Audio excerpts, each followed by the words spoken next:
I want to go back to something you said Yeah. earlier Yeah. in the interview here. You were talking about networking, but you were Okay. also talking about like the investment of time and basically this concept of like what I'm gonna call the perception of overnight success. Yes. And so one of the things that happened for me was, I stepped out there on my own and, by year two, like I said, I'm expanding. Yeah. And so again, like, I always use this example, like you get together with friends and like you talk to the dinner table, everybody's looking at you like side eye Yep. and they're like, how did you like overnight grow a company? And I'm like, well, it wasn't overnight, right? Like you just weren't there. Right. But the perception was, how did you do this overnight? And the reality is, like to your point, networking is a lifestyle. Mm. Everybody, like, I just wanted for a second to talk about networking. Yes. Yes. I Let's do it. consider myself a super networker, Okay. but I don't do any of the traditional networking stuff that everybody thinks. Like, I do not go to networking events. I don't go to like any of the traditional, like, let's connect on LinkedIn and, have surface level conversations. Right. Like, all my networking is just like, you and I naturally have a relationship. We have real conversations about things, Yep. which lead us to, let's get down to the podcast, right? Like, Yes. we're talking about real life. Yeah. My definition of networking is this. If you called me and asked me for something, I would do it just because of our relationship. If I called you and asked you for something, you would do it just because of our relationship. No money. Like, we don't need contracts. We don't need money. Like, it's just sure, I can help you out with that because you asked me. Right. Yep. That to me is networking. And even if I called you and said, will you do this on behalf of somebody else that you don't even know because of our relationship, you would do it. Right. Like, to me, that is networking. And it's all natural and organic. Like, it's not business cards exchanging or LinkedIn share. Like, it's natural and organic. Right.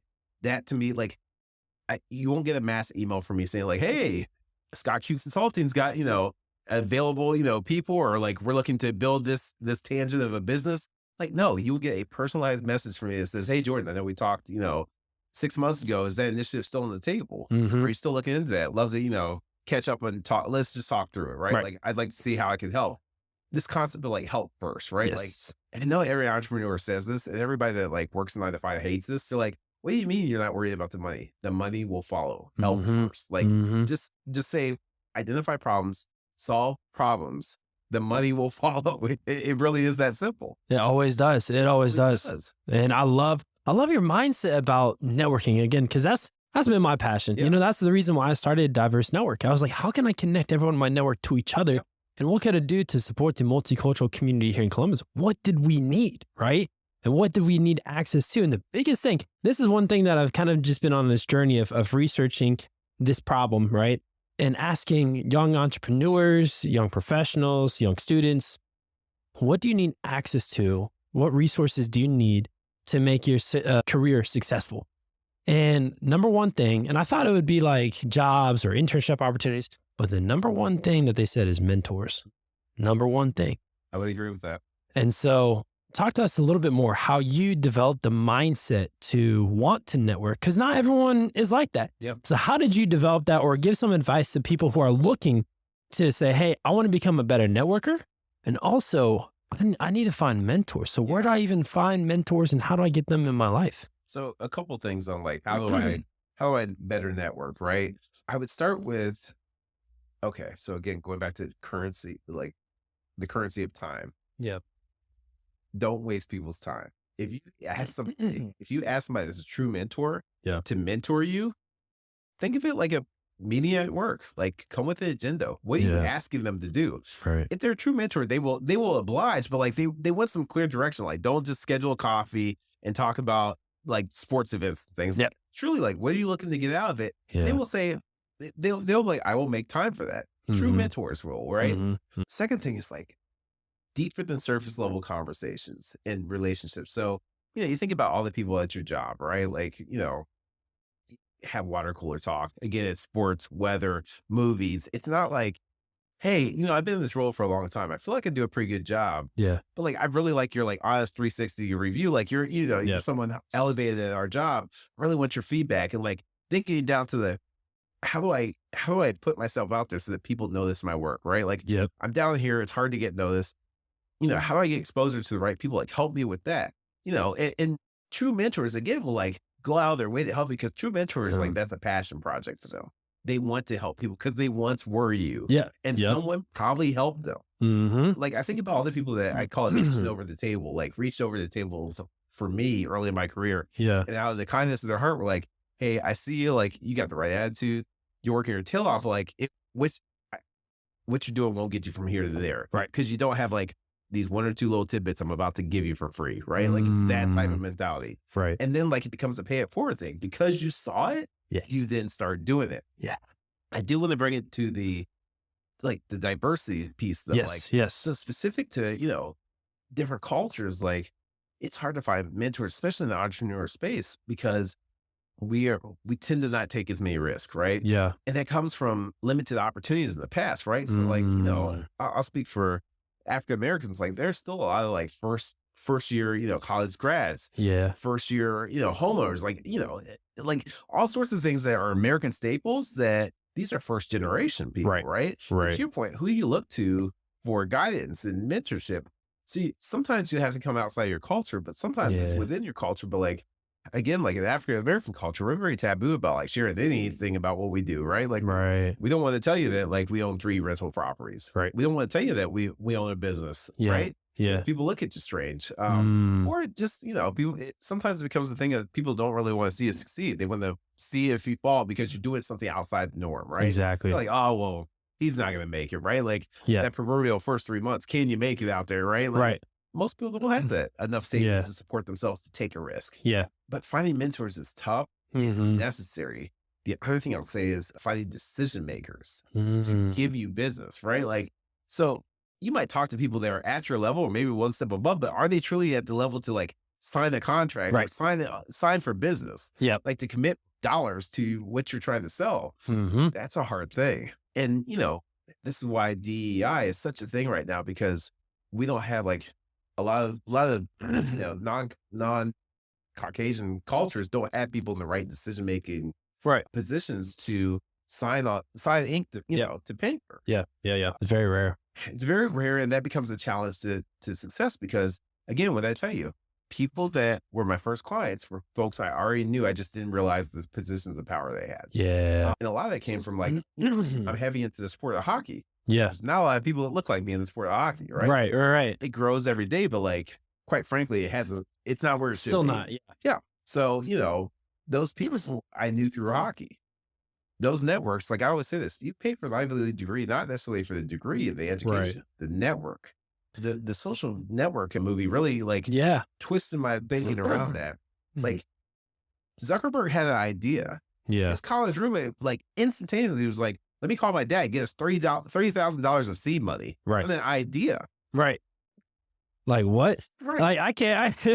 I love my dad. I can't get $1,000 from him. Exactly. Like most people don't have access to that. I don't care what network you are. Like most people don't have access to that. So that's really what the Ivy League education is all about. It's access Yep. to like resources. Yep. That's it. That's it. And I love how you talk about like you said, like just the challenges within the multicultural communities. The Asian community is very similar and relating it to the Black community and Latino community. And we're all struggling. We're all striving for the same thing, but we're trying to break those barriers, and it's tough and it's difficult. And I'll even bring it, a little bit full circle with the Japanese American community.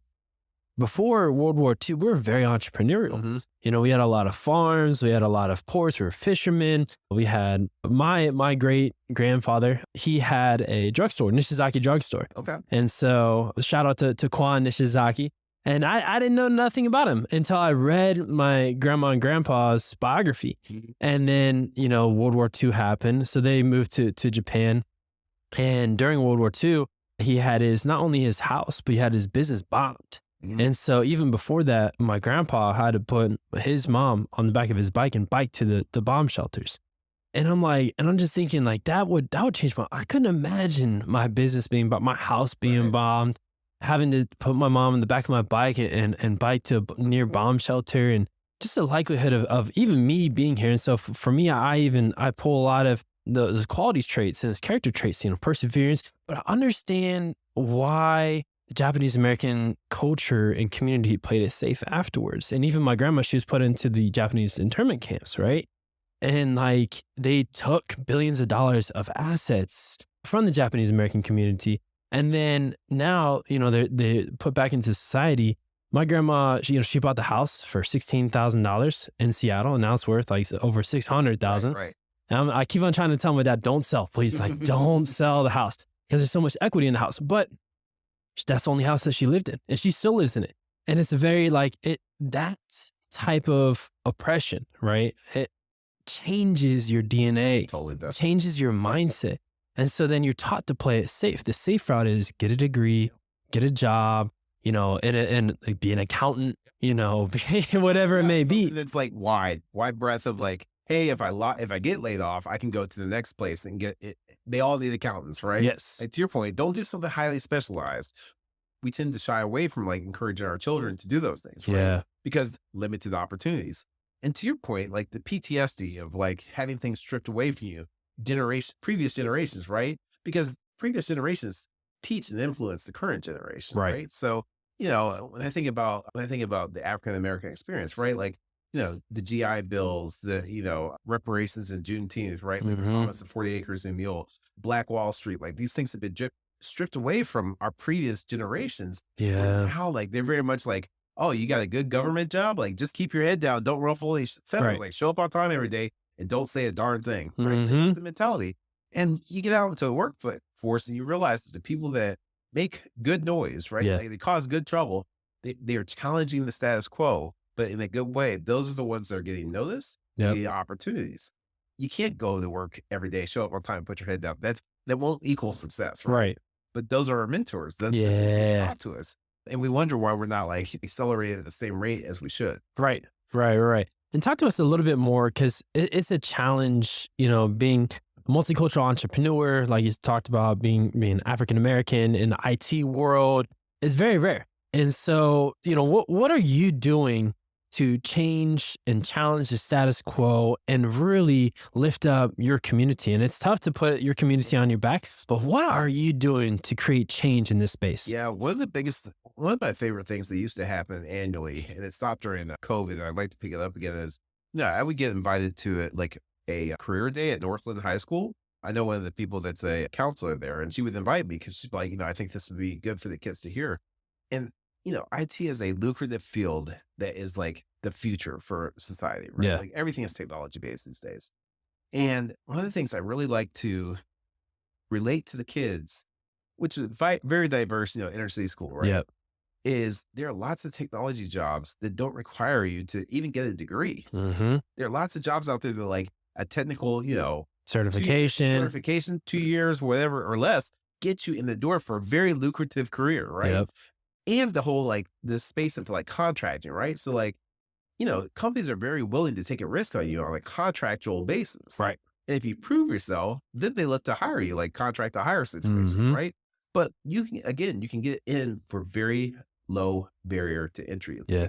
Like, I look at the realm of like Agile and Scrum certifications, product owner certifications, business analysts. Like a lot of those are functional, right? Not technical. Right. So again, like you get certified, it gets in like, I'm a big proponent of like, just get the experience. I don't care if you work for free. Yeah. Get the experience. Yep. Because then you are marketable. You've proven the use case. And at that point, like get your money on the back end. Yeah. That's easier said, harder to do. Like I understand you got bills today, but like it's better than sitting on the sidelines with a cert and saying, well, no one will hire me because I don't have experience. Right. But again, all those roles I just mentioned are like 6-figure roles that don't require 4 years of education, and they don't require, $200K of debt. Right. Like, I'd rather put my bills on a credit card for 3 months and get experience and get paid later than 5 years of $200,000. Right. Yeah. And the hope. Right. And have them pay off that debt and all these things.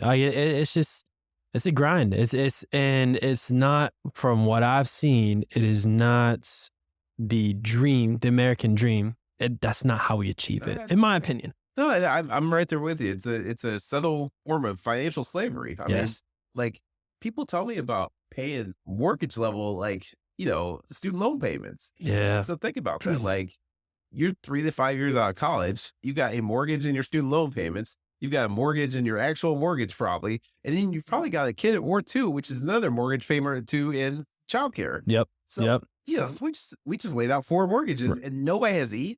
Right. Nobody's clothed. Right. I haven't put any gas in my car. I haven't even taken my car though.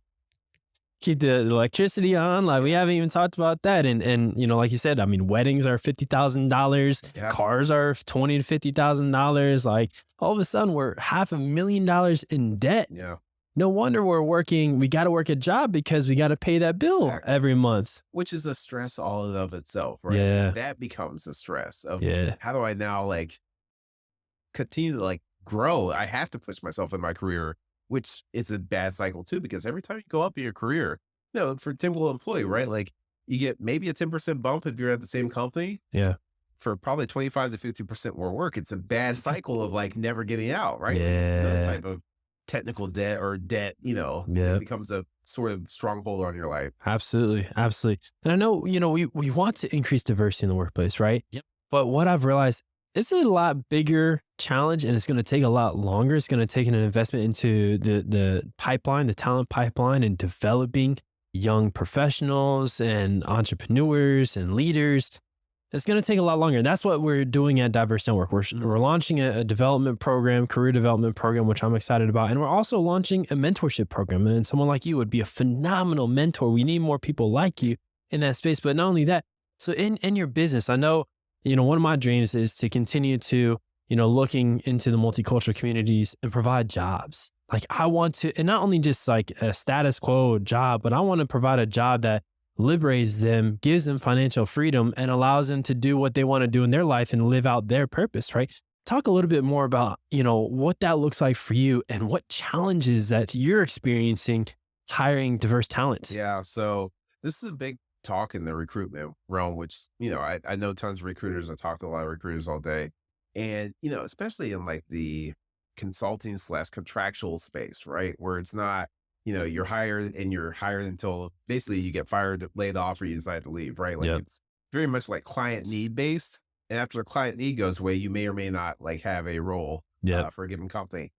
A lot of people don't like the risk associated with that, right? Like they Mhm. want to know that a year from now, I'm still going to have employment here. Right. Now I say that in quotations because here we sit on, you know, what's today, the 27th of January, Right. 2023, Yep. and Google has laid off 12,000 people. Locally, companies have restructured and laid off like, you know, smaller scale layoffs, but still layoffs, right? Yep. Like Yep. the perception of security in the job is a farce, unfortunately. Yes. Feels safe, but the reality is like it's all at will employment, meaning Right. like if they have fallen hard financial times or just for whatever reason no longer want to employ you, this is not debatable. You will be gone. Yes. And it's highly like on a whim. Like it's not, Right. And it's still contract. Like, Yeah. like even as an employee, you're contracted. Going back to like a different type of mindset and Right. unbreaking these mindsets. Yeah. One of the things I tell people all the time, because again, sitting at dinner with friends, Yeah. everybody's like, I could never not know if I was going to have a check in 3 months or 6 months. I'm like, well, at least when I get hired, I know there's a need and I know Yeah. the duration. Yep. Like, I don't get surprised when they're like, hey, just guess what?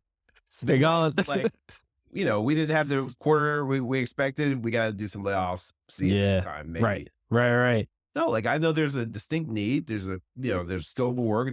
There's a deliverable. Yeah. Sure, our relationship may or may not continue post that deliverable, but at least I know that. And I'm already like looking at my network and opportunities out there for me for whatever's next. Right. Yeah. And you have to have, well, sometimes the best consulting firms will even have teams that will look, you know, out Yep. for you for your next job so that, you know, the gap between employment is small. Yeah. But going back to you, sorry, I want to make sure No, I you're fine. address your Yes. question Yeah. correctly. Like one of the challenging things that I have in my life is, you know, I'm 5 years into my company. I've been hiring for 4 years. I have yet to hire anybody that's not Caucasian. Yeah. And, you know, like, don't get me wrong, all the people that I hire are highly talented people that I love. Yeah. But like to your point of like giving back to our community and being able to like give them opportunities, Yeah. it's not that I don't talk to people in you know, diverse networks. They typically still have their parents in the Mhm. previous generations in their head of like, Yeah. well, you've got this safe job. Yeah. Don't take a risk. Don't mess it up. Right. Yeah. Like there's this mindset of you can't take a risk. That Yep. would be like the worst case scenario. Like, what And are you doing? You know, like I've seen other entrepreneurs in my family where like Yeah. they took a risk, they failed, they learned a lesson, but like the mindset from the previous generation was, well, he or she should have never done that in the first place. Yeah. They had that good paying job. Why would they take, you know, like the mindset was, I knew that wasn't going to work in the first place. Like versus like, why can't you just be supportive of the Hmm. process. Hmm. Maybe even ask, what do you need? Have Yeah. you considered questions, right? Like those are things on the front side that make a bit way bigger impact than like kind of doubting from the get go and then say then it becomes a self-fulfilling prophecy when Yeah. said family member doesn't have success. Like instead of the vast amount of lessons that they learned, and they probably grew tremendously from the experience, even if it was short lived, like Right. a 3 month scenario, that probably spun them 10 years into the future, Yeah. mindset wise and Oh strength my wise. gosh. Changes their life. This is the Yes. most life changing. So, well, but you talk about risk, not willing to take a risk. And, like you said, it's a challenge to hire diverse talent. And, you being a diverse entrepreneur, that's on the forefront of your mind. And I know you talked a little bit about, not willing to take a risk, but what other factors do you think prevent you from hiring diverse talent, and what are we going to do Yeah. about that? So unfortunately, I don't feel like people spend enough time with themselves. What I mean by Mm, that is they're not seeing themselves for who they really are. So they're convincing themselves that like they don't have the skills to do this outside the framework of a job of 8 levels of management, telling them like this is the work, these are the priorities, this is what you need to do, yeah, right? Like they don't feel like they have the skill set or they're not seen enough. They don't see themselves enough to realize that like I've been working 15, 20 years in a given industry or a given type of role. yeah, I could totally go to another, place with my mindset, what I've seen in my different roles, and be able to advise them on another viewpoint, right? Just from coming from yeah. the outside, right? Yes, yes. There's something that happens when you're in the same situation all the time. Like we stay in the same room all the time, we would lose perspective of like Hmm. other opportunities, other ideas, other thoughts of like how to solve the same problems, right? Hmm. There is value. And this is why companies pay like top of the pay scale for someone coming external. There's value in a new perspective. You've seen different things. You have a different, like basically perspective, right? Yes. Like different opinion, Yep. or you just seen different processes, Yep. different consideration because Yeah. everybody else is in the same closed box as you. And they're like, well, we got these 3 or 4 ways that we do things. And that's it. Or the one Right. way. Right. Right. Right. So there's value in that. But going back to taking the risk, it's like, unfortunately, this is a recent epiphany for me. Like this concept of previous generations, Yeah. and the definition of success. Yeah. So in, different cultures, right? Success looks different, but typically it all resides in the space of safety Yeah. and consistency, right? Hmm. I don't know if that draws from a place of like, don't call me as the parent, like looking for money after you're an adult. Like I've done my job. I don't know if that's what it draws from Yeah. or what, but like there's this mindset of like safety and consistency. And like, to your point, go through the, like the standard path of like school, job, retire, Yep. right? So to drive home the point, like it's being able to identify that like you are building skills every day and that Mm, conscious mindset, like not just networking, but like conscious mindset of every day of building skills. yeah. And if I'm not like year to year, if I haven't built some significant skill, then I need to change what I'm doing, right? Hmm. Because I don't know anything more valuable than investing in ourselves. Yeah. Oh, yes. But then having that confidence, and this goes back to previous generations, parents, like parents drive our self perception, right? Sure. And if think about it, if your parents never set like any type of expectation on what success looks like, well, then you question it your whole adulthood. Am I Yeah. successful or not? If Right. my parents don't see me as successful, why would anybody else see me as successful? And hence, why do I have a voice to share Yep. or a thought or idea to share? Like, if my immediate family doesn't support that, like that becomes a mental hurdle, right? Yeah. Yeah. So, when you talk about consulting or being a third party, vendor to an entity Yeah. and coming in with a new idea, a fresh new idea, and you're willing to like help usher that change, that's a hard thing to do if you don't see yourself as having an opinion to share, right? That's good. That's really good. I think it's all about the man or woman in the mirror. It is. It's about who we see. And I know I've been working through this, even with a couple of my brothers, being able to the way that we see ourselves is very different than the world sees us. Exactly. And sometimes it's like 10 times below what the world sees us as. And the world sees us and they're scared of our potential, but we don't even see our potential. So that's what I see all the time. Like in my recruitment, and this is all cultures, like there's so many talented people that I see. They have like tangible talents. Like, so there's hard and soft skills, right? Like Yeah. some people have very tangible talents. Yeah. And in their mind, though, it's not good enough. And Right. I'm like, no, I totally have a need for that. Like to hire you Yeah. to like Like, no, I just don't think, anybody wants this skill that even with me sitting across the table saying I would feel Yeah. Yep. willing to pay for the skill. Yes. But I also know as a business owner and someone who hires, if you don't see it, you're not going to be able to convince anybody else. So you're Right. not ready yet. So that's the other Yeah. side of it, right? Yeah. So it sounds like we definitely need to help, with the development. And that's why I'm so passionate about not only finding and connecting top diverse talent, but developing talent Yeah. and developing their interpersonal skills, developing them as a person. And I know like, I've been able to have a gift to be able to one, see it early, have that self-awareness, have that emotional intelligence, and then to also be able to transfer confidence and instill that and inspire the next generation of leaders, executives, and entrepreneurs to live in their purpose. Yeah, that's it. So you touched on another one. Like when we think about DEI, right? If you don't have leaders above you, they're, that look like you, feel like you, come Hmm. from similar backgrounds, like they understand some of those insecurities and Yeah. they will stair step give you opportunities to like challenge yourself, put yourself out there where you will start to build the capabilities, right? But like Yeah. that's a conscious effort from leadership groups. And unfortunately, like not a lot of leaders are great mentors, right? Like there's two Mm. different skill sets. Hmm. A lot of times top performers get promoted to leadership.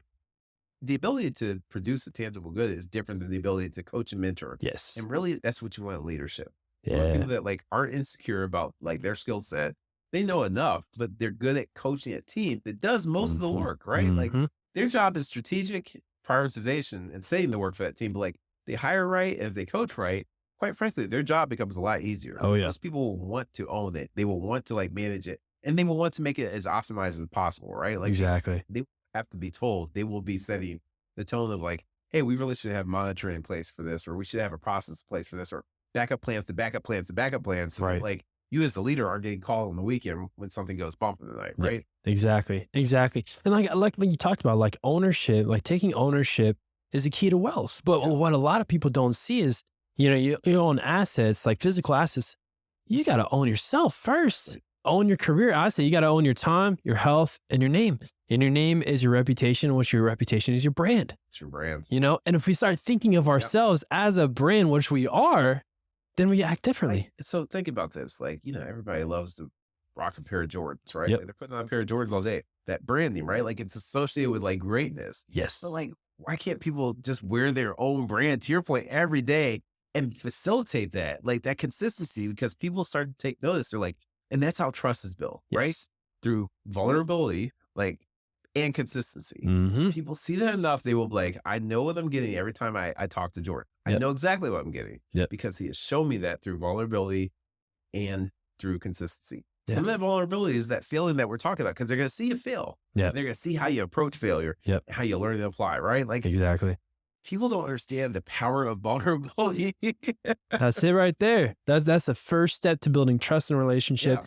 And trust is the foundation of any Everything, relation. Everything. And again, there's no money associated with vulnerability. Yeah. Like, but money follows vulnerability. Yep. Because of trust. Exactly. And like you said, when you're able to identify problems and then provide a solution, solutions are worth trillions of dollars. Exactly. That's it. Yeah. I once heard this said, and it's true. Like you're compensated based on how many problems you solve. Mm-hmm. And you think about like, any organization, like jobs at the lowest rung are dictated and they're normally like, heavily micromanaged, right? Yeah. It's like, hey, I need you to do like cross this T and dot that I every Yep. single day consistently. And I need you to do X amount of throughput. And we monitor and report on that all the time. Yep. At the next level, it's like, hey, I need you to do that, but I also want you to analyze a little bit and give me some insights, right? Yep. As to why our business reacts the way it does. At Mhm. the next level, it's like, hey, I need you to mentor a little bit, coach, and also apply your knowledge that you've already gained, right? Like in the last 3 to 5 years. Right. And the next level is like, can you manage multiple teams and work streams and prioritizations and also strategize with other departments so that we can hit global, you know what I mean? Like it keeps, and at those next levels, like it's all about vulnerability because, Mhm. we're all going to come to the table, right? Like, and there's only so many dollars, there's only so much time. And we're Mhm. partnering on things and like everybody, like I want my initiative to get done. You want Yep. your initiative to get done. But like, it's all about like that vulnerability and partnership of like, Yep. us collectively saying this is the biggest priority for the organization and Mhm. then like bubbling it up to the CEO or the CIO or whoever and collectively pitching that together. And it's that vulnerability of like, this year we're doing my initiative and you're supporting me. And like, all the accolades are going to show on my department, but like the reality is I'm going to make sure to let people know that like Jordan, you're a huge part of that. And Yeah. next year, like it kind of becomes politics, right? Like Yep. from a vulnerability standpoint, like now we're going to get your initiative across the table, right? Like, Hmm. and we're going to pitch that and collectively like say why that's a big win for the organization, right? Exactly. A lot of people don't have that mindset. They have a Yep. very much a, if it doesn't put money in my pocket, Yep. or if it's not from the, like, I came to the table with, Yep. I don't want to do it. I see so many organizations like fail to like put the ego aside. Yes. Yep. Like That's just put it. the ego aside. Yeah. Yeah. And it's all about, what's in it for me. Yeah. How do I benefit? And if I'm not benefiting right now, Walk today, away from the table. Yeah. that's not for me. Yeah. People need to see the long term. But as we're wrapping up here, let's finish with some advice. What would you give to a young entrepreneur or young professional getting their career started and looking to make something of themselves and be successful in life? Yeah. My biggest thing is start with defining the why. What is your own personal why? Have that rock solid in your mind, because in the hard times, that's what you'll fall back on and that will keep you moving. The second thing is, as we mentioned, getting good mentorship is a big thing, and being vulnerable enough to ask for it, Mhm. and be very concise with what your expectations are for that mentor. The frequency of how often you want to meet, like how you want them to help coach and guide you. Even the level of transparency and authenticity you want, like from a feedback standpoint, because that's a turn off for Yeah. mentors. Is you say you want feedback, but every time I give you feedback, you're like, I don't think that's how I am. Like, Right. no, like if you picked a mentor, that you should trust them enough to give you feedback, right? Mm. And last but not least, like the change in the mindset of, failure, right? Like around Mm. failure and risk, and just understanding that if you look around the world, anybody that's doing anything, and especially things that like you're looking to get to one day, they probably are failing often, Mhm. sometimes publicly. And guess what? They pick themselves up every single time. Like, believe it or not, one of the things that is etched into my memory is Mariah Carey, the one year failing, given the like her background music stopped. Right. And it was a terrible like performance. And the next day I just thought to myself, like, Mariah Carey just had the biggest failure ever. And guess what? She's still Mariah Carey. She learned from it. I'm sure she's making adjustments. But at the end of the day, her bank account didn't change. Like her Mhm. notoriety, her place in history, she's still Mariah Carey. And so I think if we all have that mindset of like, we're going to fail sometimes, but learn the lesson and apply it quickly. Like jump back on the horse. Don't sit there and sit in the wallows of, I fail. No, like learn the lesson and apply the next time. There's always a tomorrow. Always. Yeah, yeah. I love it. Love it. Those are all words of wisdom from our man Chuck. And thank you just so much for being able to just drop those gems. So good. So good. Appreciate the opportunity, man. Yeah. And last but not least, tell us how can people get connected to you? Give a little plug for who Scott Q Consulting is and how people can join you in your mission. Yeah. So Stock Q Consulting, mainly in the project delivery space. We have PMO resources. So business analysts, scrum masters, we have project managers, program managers, heavy focus on the retail space, focus on the BPO or call center space and the technology that supports that. Plethora of knowledge and development resources as well to support any initiative and consulting. You can reach us at scottq.consulting. That's Scott, SCOTT, Q.consulting, no.com. Or you can reach out to me directly, C as in Charles, Scott, at scottq.consulting, no.com. I love it. I love it. I love it. Thank you so much for just being here and appreciate the time that you take and looking forward to getting you involved and, maybe even being a mentor here at Diverse Network. No. That'd be awesome. I'm all for it. I'm saying it on record. I'm all for it. Let's do it. Let's do it. So, well, thank you so much for our time. Thank you everyone for just joining us today. And remember to be you, don't be afraid of taking risks and build something for yourself. We'll see you next time.